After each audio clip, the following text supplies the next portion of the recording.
أعوذ بالله من الشيطان الرجيم. بسم الله الرحمن الرحيم. Bismillahirrahmanirrahim. Assalamualaikum warahmatullahi wabarakatuh. Alhamdulillah hamdan katsiran thayyiban mubarakan fihi kama yuhibbu rabbuna wa yarda. Wa asyhadu an la ilaha illallah wahdahu la syarika lah. Wa asyhadu anna Muhammadan abduhu wa rasuluh sallallahu alaihi wasallam. وقال الله تعالى يا أيها الذين آمنوا اتقوا الله حق تقاته ولا تموتن إلا وأنتم مسلمون أما بعد اللهم علمنا ما ينفعنا وانفعنا بما علمتنا وزدنا علما اللهم إنا نسألك علما نافعا ورزقا طيبا وعملا متقبلا. Bapak Ibu kaum muslimin dan muslimat yang semoga dirahmati Allah Subhanahu wa taala. Bersyukur kita kepada Allah atas limpahan nikmatnya kepada kita. Nikmat Allah kepada kita sangat banyak, maka patut kita mensyukuri nikmat Allah Subhanahu wa taala kepada kita. Kemudian salawat dan salam kita mohonkan kepada Allah agar diberikan kepada Nabi yang mulia Nabi Muhammad sallallahu alaihi wasallam. Allahumma salli ala Muhammad wa ala ali Muhammad. Bapak Ibu yang kami muliakan, pada pertemuan yang lalu kita sudah masuk kepada aturan dalam jual beli rumah dan tanah. Ingat pembahasannya Bapak Ibu? Ketika kita beli rumah, maka sesuatu yang menempel di rumah tersebut masuk dalam harga rumah. Lampu, AC, kipas yang terpasang, kanopi, halaman, kemudian pagar dan lain sebagainya, maka masuk dalam harga rumah. Maka tidak boleh Bapak Ibu, kalau kita menjual rumah, ketika orang melihat AC-nya masih ada, lampunya ya cukup, tapi ketika kita serah terima semuanya lepas, ini tidak boleh. Ya, maka masukkan harga alat-alat itu ke dalam harga rumah, karena itu kelengkapan isi. Nah, kalau isi mungkin sofa dan lainnya, kelengkapan yang disebut dengan rumah. Buktinya, ya masuk yang menempel itu. Maka ketika kita jual beli rumah, tidak boleh pagarnya dicopot. Ya, karena itu masuk dalam definisi rumah yang diperjualbelikan. Ini sudah kita bahas.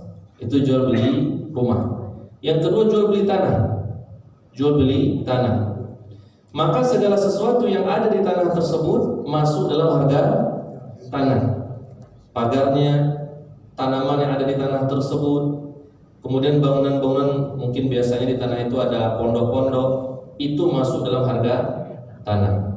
Kemarin sudah kita rinci untuk tumbuh-tumbuhan mangga misalnya yang biasa dipanen berulang-ulang, rambutan, durian, itu panen pertamanya, ya panen ketika misalnya ketika berjual beli itu sudah ada tanda-tanda sudah berputih misalnya, ya berarti kan sudah mau ada tanda berbuah.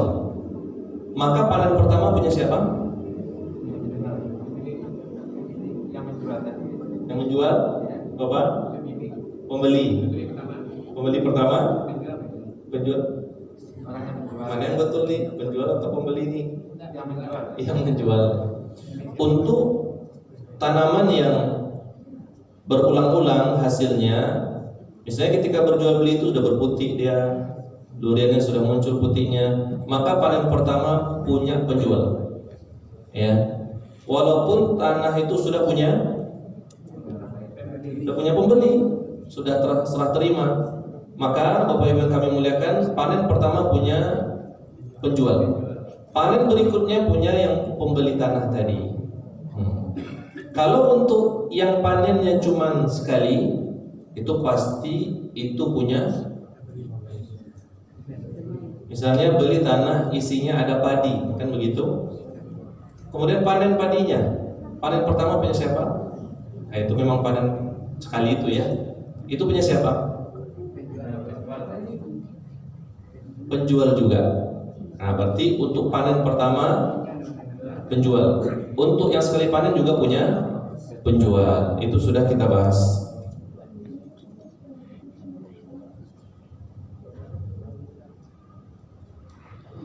Kecuali Bapak Ibu pembeli mensyaratkan. Misalnya ketika jual beli dia katakan panen pertama untuk ambo ya. Ketika dari syaratkan itu berarti panen pertama sudah punya pembeli semua ya. Tapi kalau tidak disyaratkan dia kembali ke hukum asal. Panen pertama punya penjual. Bisa ditangkap Bapak Ibu. Kata Nabi dalam hadis dari Imam Bukhari, ini menunjukkan sempurnanya agama kita. Masalah panen pun dibahas. Apa hikmahnya? Agar tidak ada lagi perselisihan. Jadi kalau berjual beli seperti itu tidak perlu kita berdebat lagi.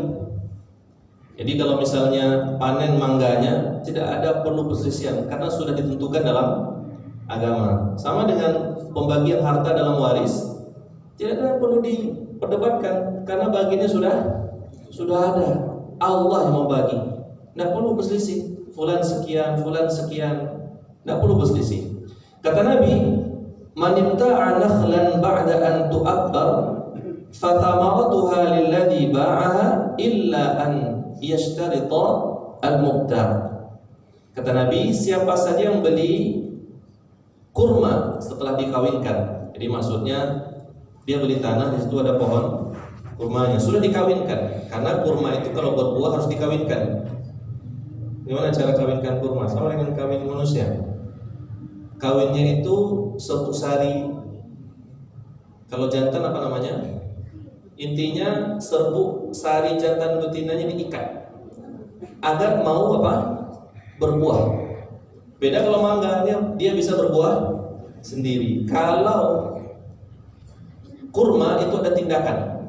Makanya kalau Bapak Ibu ada pohon kurma yang tumbuh di rumah, biasanya kecil kemungkinan itu ada buahnya. Ya, bisa jadi kalau ada rezeki kan begitu. Maka Bapak Ibu kata Nabi, siapa saja membeli tanah yang di situ ada pohon kurmanya, maka buahnya menjadi milik penjual. Ya, panen pertama. Kecuali bila pembeli mensyaratkannya. Jadi kata pembeli, mulai dari panen pertama sudah punya saya katanya. Berarti itu dia syaratkan di awal. Tapi kalau tidak ada syarat, panen pertama punya penjual. Wallahu a'lam. Nah, itu Bapak Ibu yang kami muliakan.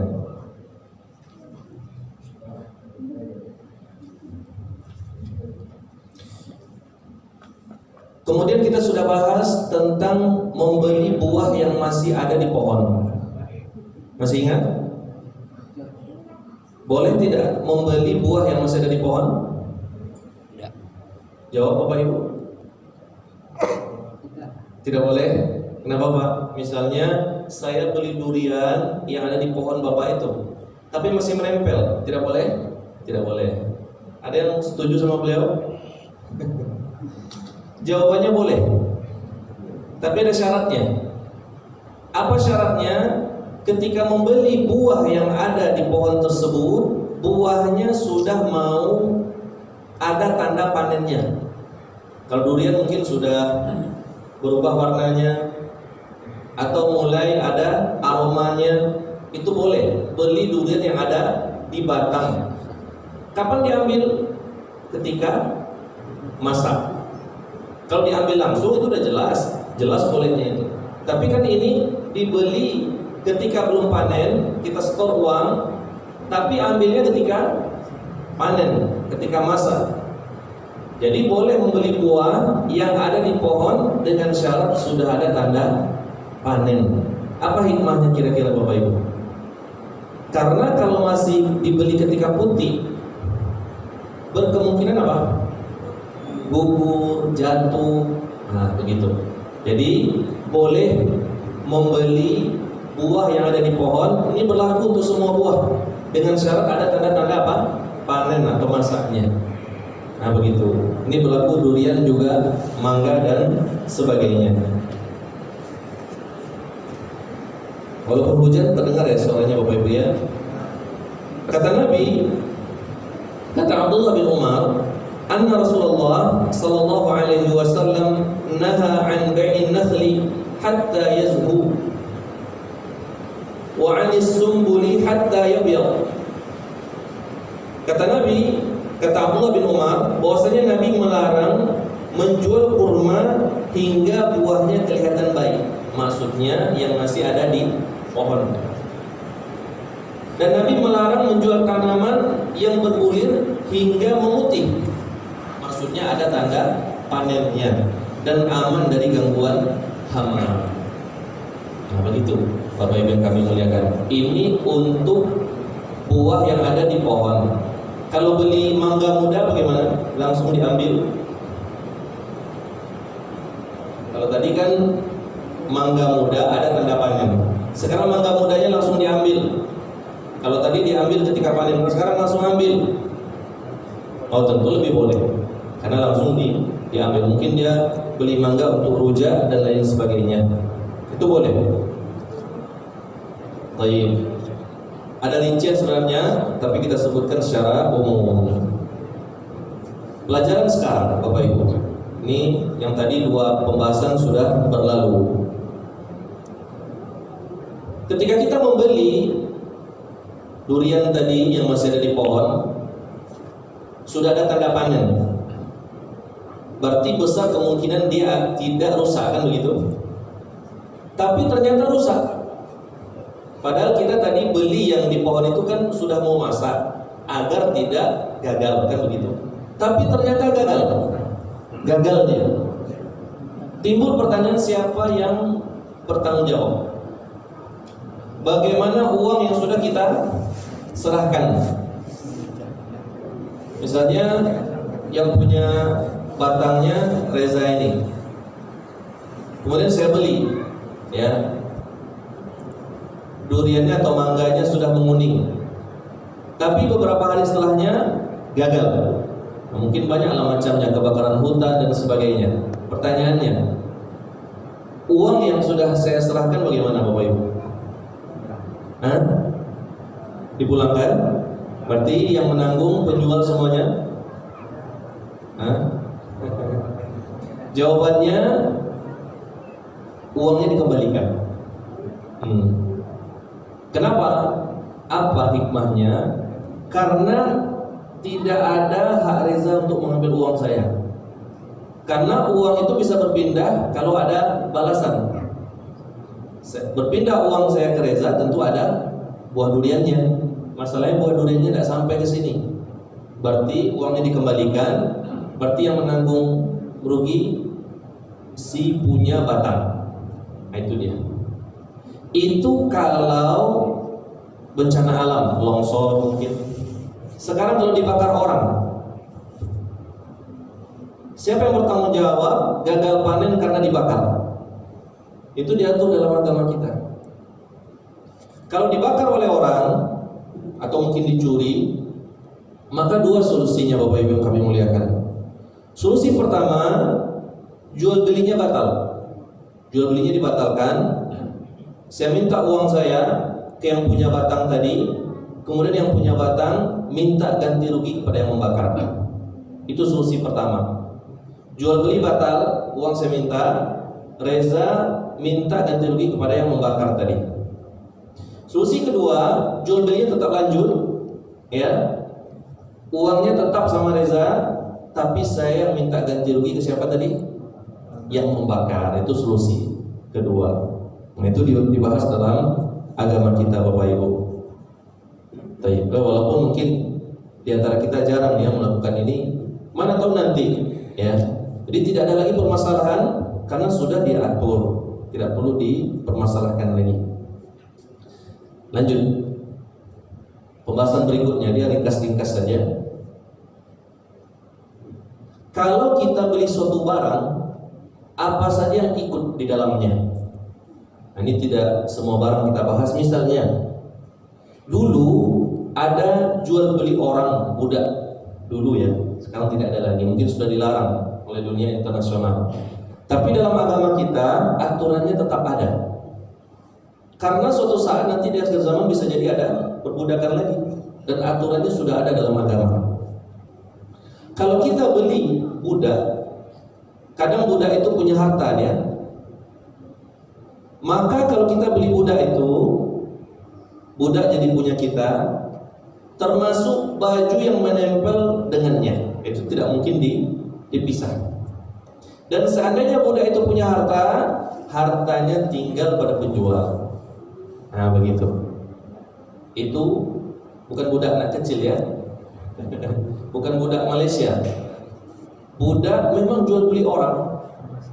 Nah, biasanya itu terjadi kalau banyak peperangan. Biasanya yang jadi budak itu yang kalah, tawanan jadi budak. Ya, berarti memang jual beli orang. Di masa kita tidak ada lagi. Maka budak itu Bapak Ibu, badannya punya majikannya, punya tuannya. Badannya itu makanya bisa diperjualbelikan. Beda dengan pembantu. Pembantu jangan diperjualbelikan. Pembantu itu orang yang merdeka, bukan budak. Nah ini. Maka Bapak Ibu, kalau beli budak ikut bajunya. Kalau budaknya punya harta, hartanya ikut kepada pembeli atau tinggal di penjual? Tinggal di penjual. Kata Nabi SAW, man ba'a 'abdan wa lahu mal, siapa saja yang menjual budak dan budaknya punya harta, famaluhu libai'ihi, maka hartanya punya penjualnya. Berarti tinggalkan hartanya. Illa an yashtariqal mubta', kecuali pembeli mensyaratkan. Apa syaratnya? Saya beli budak, dia dan hartanya untuk saya. Itu berarti kan syarat di awal. Itu boleh. Tapi kalau tidak disyaratkan, harta tinggal di penjual. Contoh kedua, jual beli kuda. Jual beli kuda. Asalnya dalam agama kita Bapak Ibu, kalau jual beli kuda, selain kudanya diperjualbelikan, ikut juga di dalamnya kekangnya. Mana yang tali kekangnya? Untuk setirnya itu, untuk belok kiri kanan, ikut dalam jual beli kuda. Kemudian sepatu yang terpasang pada kuda. Ada sepatu kuda? Ada. Ya, dari besi ditempelkan di kukunya. Itu ikut dalam jual beli kuda. Nah, itu Bapak Ibu yang kami muliakan. Jadi kuda. Nah, ini di antara contoh yang disebutkan di sini. Berarti kalau kita jual beli itu yang ikut. Nah, kalau yang lain insya Allah mudah. Kalau beli HP, apa saja yang ikut? Kalau beli HP, apa saja yang ikut dengan HP? Kotaknya betul. Apa lagi? Casnya dan perlengkapan yang ada di sana. Kartunya tidak. Nah itu. Berarti kalau kita memahami jual beli HP ikut cas di dalam, kecuali casnya apa? Rusak atau hilang. Nah itu sama. Jual beli mobil, apa saja ikut di mobil? Ban serapnya, kemudian untuk dongkraknya ya namanya, ikut dalam jual beli mobil. Kursinya yang dicopot. Ya. Baik Bapak Ibu, itu gambaran kalau kita berjual beli. Ada pertanyaan? Masih bisa lanjut? Ada pertanyaan? Ya boleh Pak. Budak yang dibeli tadi kalau perempuan, apakah yang pembeli tadi halal menggauli? Ada lamaran di situ Bapak. Mari pertanyaan apa?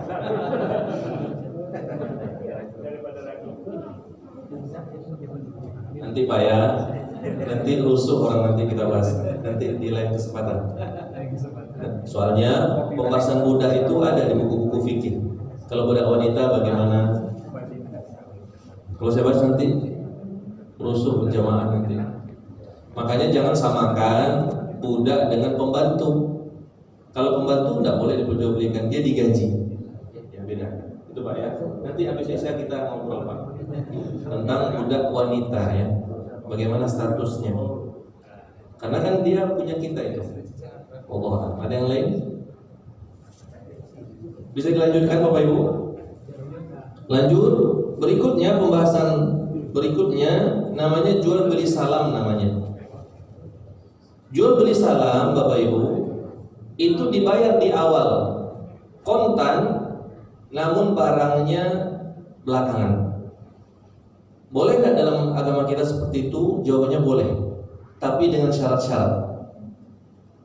Perhatikan ini, diantara syaratnya membayarnya harus tunai. Itu jual beli salam. Misalnya kita memesan buah, beberapa kilo buah mangga, bukan beberapa kilo mungkin, beberapa kilo untuk kita jual lagi untuk bulan 15 Februari misalnya. Maka bisa kita jual beli salam dengan membayar tunai hari ini. Catatannya apa tadi? Harus tunai, bukan uang muka ini. Dijual beli salam harus tunai, cash. Uangnya cash, barangnya ditunda. Itu namanya jual beli salam. Bapak Ibu yang kami muliakan, kita sebutkan syarat-syaratnya. Dalam hadis riwayat Imam Bukhari dan Muslim, kata Nabi, man aslafa fi syai'in wa fi lafdhin fi tamrin. Siapa saja yang melakukan jual beli salam, ya, diantaranya contohnya kurma, fal yuslif fi kailin ma'lumin. Hendaknya dia jual beli salam itu kilonya atau beratnya jelas. Berarti ini duit, besok sediakan 10 kilo ya, berarti sudah tertentu. Kemudian wa waznin ma'lum, ya, beratnya pun juga maklum. Kail ini barangkali takaran ya, volume.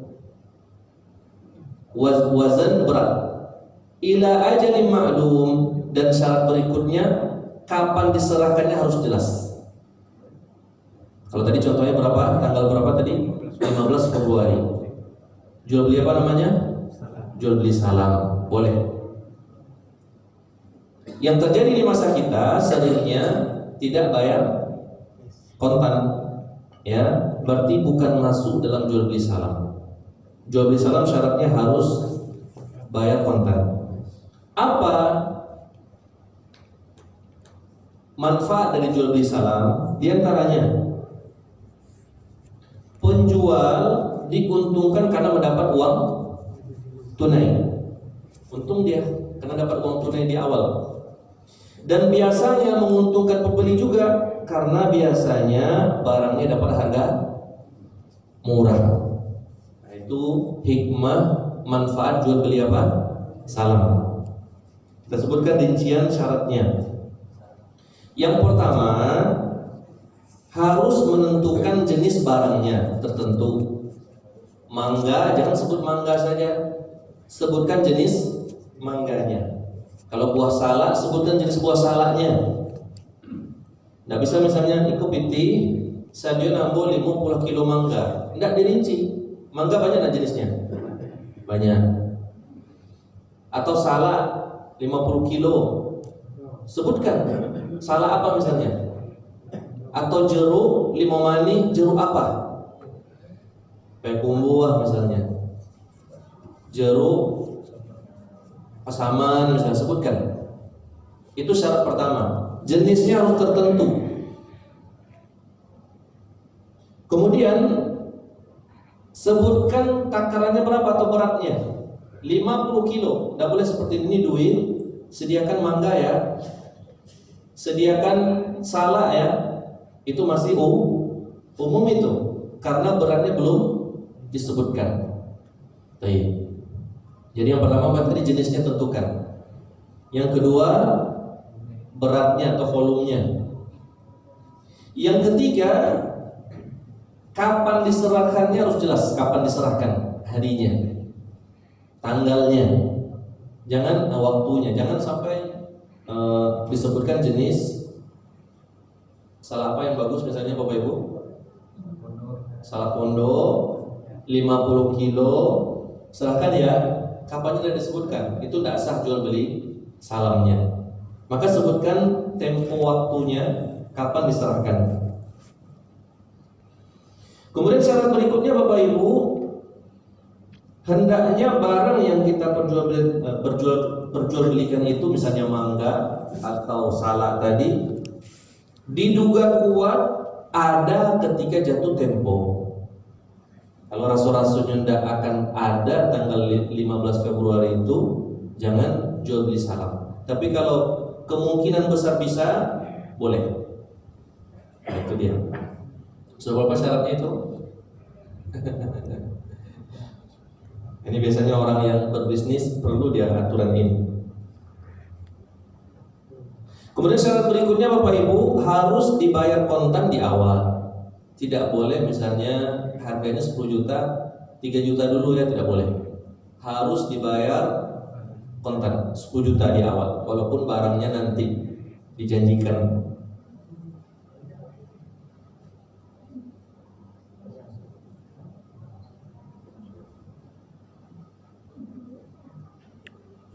Baik, ini Bapak Ibu. Berikutnya Bapak Ibu, tidak boleh menjual barang yang dibeli dengan cara salam tapi sebelum menerima. Bisa ditangkap? Balik pembahasan bentuknya. Enggak, ini sebenarnya tidak berat. Kalau kita biasa jual beli, insya Allah paham. Misalnya saya beli salam ke Reza, salam bondo 50 kilo, ya. Kemudian saya kasih duit, misalnya ini seandainya saja 5 juta misalnya. Berarti penyerahan salahnya tanggal berapa tadi? 15 Februari. Bapak Ibu, saya tidak boleh menjual salah tadi sampai salah itu ada sama saya. Nah, tidak boleh misalnya kamu mau salah, ya. Perhatikan ya Bapak Ibu ya, kalau ngobrol tidak akan ngerti. Ya, perhatikan. Bisa di konsentrasi.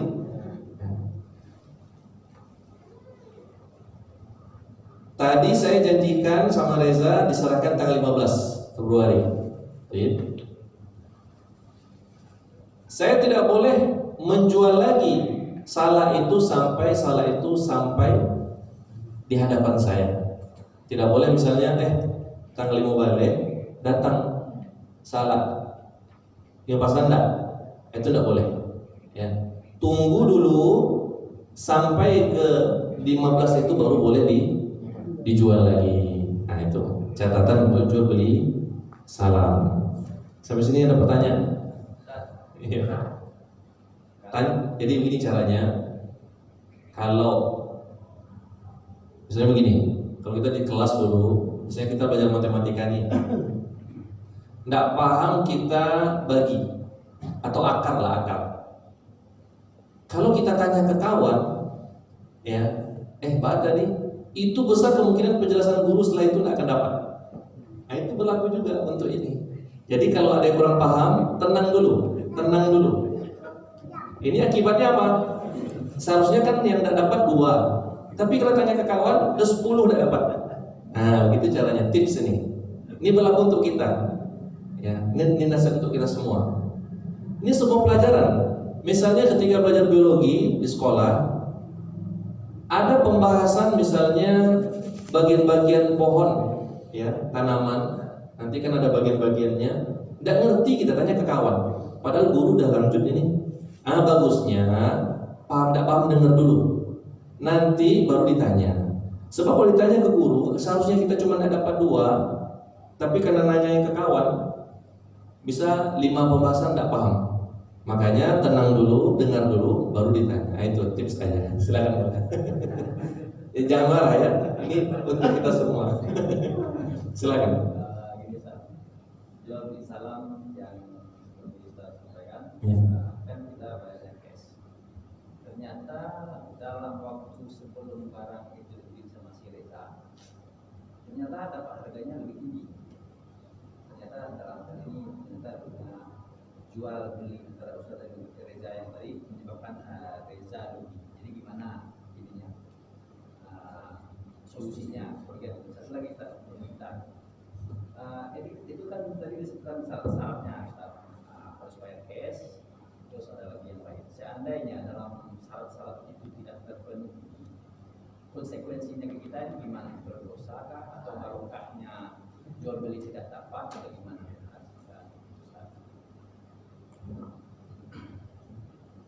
Yang pertama tadi harganya tinggi. Ya, tinggi. Berarti yang memberikan harga tinggi Reza.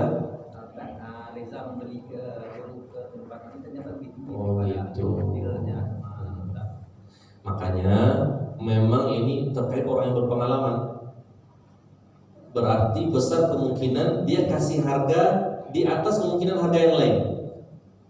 Nah gitu. Dan biasanya bang, orang beli salam itu kepada petani biasanya. Nah biasanya.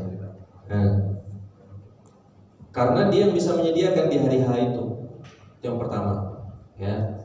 Maka itu yang seperti ini barangkali jarang terjadi. Maka biasanya orang jual beli salam kepada orang yang punya sawah misalnya atau ladang durian begitu. Berarti insya Allah tidak ada masalah seperti itu. Sama dengan itu, kata orang, ini ada kalau membahas yang tadi di sebagian jamaah bilang begini, tidak boleh jual beli buah yang dari pohon Ustaz katanya, karena tidak kepastian gitu ya, tidak pasti dia. Itu karena yang membeli kita. Kalau orang yang sudah biasa bagaimana? Bisa tidak dia mematok? Bisa dia patok. Sekian ini harganya. Kalau kita tentu bingung kita. Nah, gitu. Itu berarti dia mematok orang yang sudah berpengalaman, dipatok kira-kira berapa harganya ini? Berapa pohon, misalnya 5 pohon durian dipatok. Nah, begitu. Jadi yang seperti tadi jual beli salam biasanya itu kepada petani biasanya. Baik. Yang kedua tadi Kalau seandainya proses jual beli salam jadi tidak memenuhi syarat, misalnya nggak cash. oh iya. So, bagaimana konsekuensinya ya?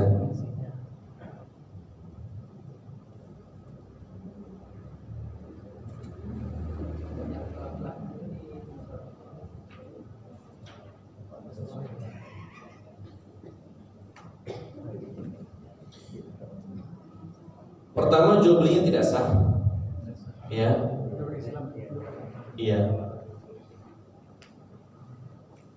Yang kedua, berarti mengakibatkan harta yang tidak halal. Nah, begitu. Namun solusinya, Bapak Ibu yang kami muliakan, kalau dalam masalah dunia ini kan dunia ini muamalah jual beli. Kalau tidak ada larangan di sebagian transaksi, lanjut saja. Ya. Kecuali kita sudah tahu itu dilarang. Makanya kalau kita bayar tidak kontan di awal, itu untuk jual beli salam tidak memenuhi. Wallahu a'lam untuk jenis yang lain kan begitu. Ya. Kalau untuk jual beli salam tidak, maka harus tunai di awal. Sama dengan begini, di antara syarat jual beli kan saling ridho. Tapi kita jual beli ada unsur paksaan, itu jual belinya tidak sah, uangnya tidak halal. Begitu, gitu Bang ya. Silakan kalau ada yang lain. Kalau tidak lanjut, masih banyak ini, masih banyak yang berat. Jual beli salam. Mudah-mudahan ingat syarat-syaratnya. Berikutnya masuk kita kepada pembahasan qardun. Qardun itu hutang piutang, qardun. Ya. Pinjaman tapi berupa harta. bukan berupa mobil motor. Kalau mobil motor bukan di pembahasan qardun. Ya. Perhatikan qaf, ra, dad. Bukan qirdun. Kalau qirdun qaf, ra, dal, kera artinya karo, monyet. Ya. Tapi kita yang bahas ini qardun pakai qaf, ra, dad. Ya. Artinya hutang piutang. Bapak Ibu, hutang piutang ada aturan dalam agama kita. Walaupun nanti ada kaitannya dengan riba nanti, tapi dia ada pembahasan khusus tentang qardun ini. Kata Nabi SAW, "Ma min muslim yuqridu musliman qardan marratain." Tidaklah seorang muslim memberikan pinjaman kepada muslim yang lain 2 kali. Berapa kali? 2 kali. Illa kana kasadaqatin marrah, kecuali dia bagaikan memberikan sedekah sekali. Jadi kalau kita pernah minjamin orang, pertama dibayarnya, kita pinjamin lagi, itu sama kita bersedekah. Padahal uang kita bagaimana? Kembali. Kan kita pinjamkan 2 kali, pertama 1 juta, dibalikannya. Kapan-kapan dia pinjam lagi 1 juta, kita pinjamkan lagi, dibayarnya lagi. Padahal uang kita kembali tidak Bapak Ibu? Kembali. Tapi dalam agama kita dianggap bersedekah berapa kali? Sekali. 2 kali hutang dianggap sekali sedekah. Ini boleh. Dalil bolehnya hutang piutang dalam agama kita. Walaupun jangan kita bermudah-mudah dalam hutang piutang, karena hutang piutang tidak selesai dengan kematian. Ya, jadi selama dunia harus dibayar. Kalau tidak, sampai urusannya di mana? Di akhirat. Syarat sahnya hutang piutang, hendaknya memberi pinjaman orang yang punya wewenang atas harta. Punya wewenang atas harta, atau yang punya harta, itulah mudahnya.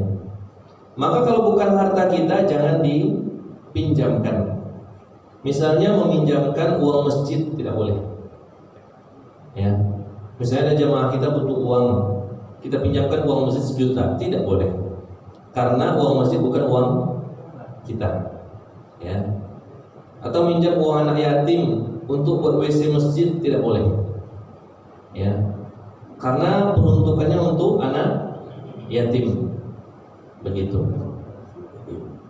Atau pakai uang masjid untuk anak yatim, tidak boleh juga. Karena uang masjid itu untuk operasional masjid, air, listrik, pembangunan, ada yang rusak dan segala macam. Baik. Jadi yang memberikan hutang itu yang punya harta.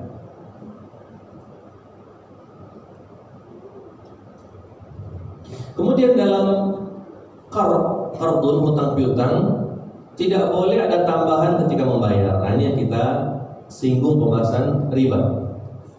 Dalam hadis disebutkan oleh Nabi, namun hadisnya dhaif ini, maknanya benar. Kullu qardin jarra naf'an fahuwa riba.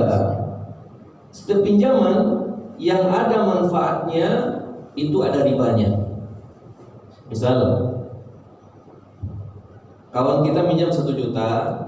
Kalau dulu kan contohnya dibayar 1 juta lebih kan begitu, 1.100.000. Sekarang begini, ini 1 juta, tapi bantu ambo cuci piring di kade seminggu ya, itu riba namanya, mensyaratkan seperti itu.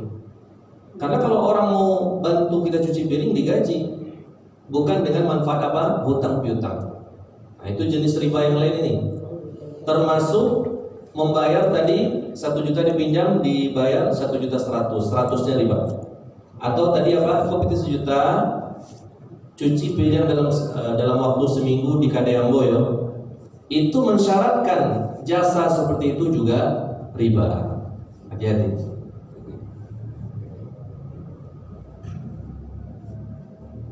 Kemudian tidak boleh mensyaratkan di awal berupa hadiah.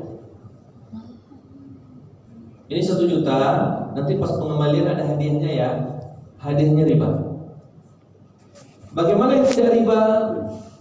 Ketika kita minjam ke orang 1 juta, Ketika kita kembalikan, karena kita merasa dibantu, kita tambah kue.